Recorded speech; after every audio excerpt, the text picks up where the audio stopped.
ढकलते नाही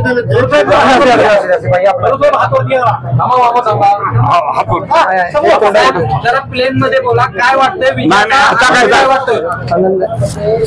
विजयाचा आनंद काय वाटतोय, काय सांगा? विजयाचा आनंद सांगण्यासारखा नसतो, जो वाटतो तो भोगायचा असतोय.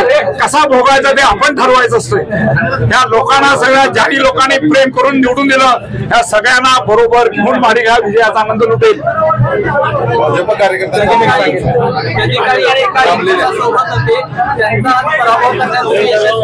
काय सांगा? कधी काही त्यांचा पराभव करण्यासाठी तुम्ही यशस्वी झाला? नाही, मी माणसाला ज्याला खांद्यावर घेतलेला असतो त्याला मी पराभव करत नाही. त्याला उलट मी त्याचं कौतुकच करून त्याला मोठं करतो. पण त्यानं ते घोगराच्या या नशिबात नसेल तर तो मातीमोल करून टाकायची हिंमत ही मार्काच्या घराण्यात आहे. आणि काय वाटेल ते करू शकतो.